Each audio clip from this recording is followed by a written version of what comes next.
ঘটতে পারে, এবং যে ঘটনাগুলো ঘটছিল তাতে আল্লাহ রাব্বুল আলামিন ছাড়া তাদেরকে উপকার করার মতো আসলে কেউ ছিল না। গাড়ি চলছে।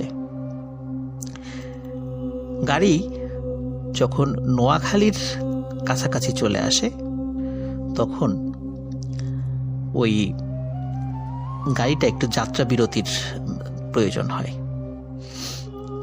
যাত্রা বিরতি যখন দিয়েছে, দেওয়ার পরেই প্রচণ্ড শব্দে গাড়ির দুটি টায়ার ব্লাস্ট হয়ে যায়।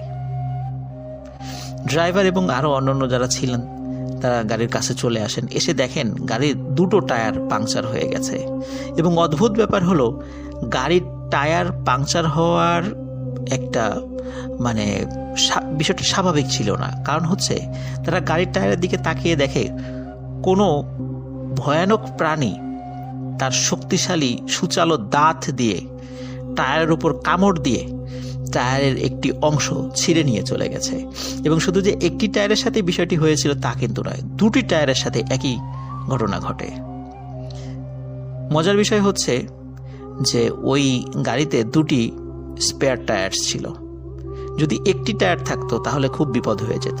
ওই রাত্রে দুটি টায়ার ছিল, দ্রুত ওই দুটি টায়ার গাড়িতে রিপ্লেস করা হয় এবং তারা ওইখান থেকে বের হয়ে যান। নোয়াখালীতে যখন গাড়িটা চলে আসে ঢাকা চিটাগাং হাইওয়ে, তখন নোয়াখালীতে তেমন কোনো সমস্যা হয়নি। কিন্তু নোয়াখালী পার হয়ে যখন কুমিল্লাতে গাড়ি ঢুকে গেছে তখন আরও একটি ভয়ানক ঘটনা ঘটতে থাকে। গাড়ির প্রত্যেকে এবং ড্রাইভার সে নিজেও দেখতে থাকে যে তাদের গাড়ির সামনে প্রায় 20-25 হাত দূরে গাড়ি কিন্তু চলছে, এবং যেই ভয়ানক জিনিসটা দেখতে থাকেন সেটি হচ্ছে একটি লাশ দেখতে পান। সেই লাশটি সাদা কাপড়ে মোড়ানো ছিল। এই লাশটিও শূন্যে ভাসছে, গাড়ি আগাচ্ছে, ওই লাশটিও সামনের দিকে এগোচ্ছে, এবং লাশটি একবার ডান পাশে একবার বাম পাশে যাচ্ছিল। এবং কোনো একটা ভয়ানক আওয়াজ তারা শোনেন, এবং সেই আওয়াজটি এমন ছিল,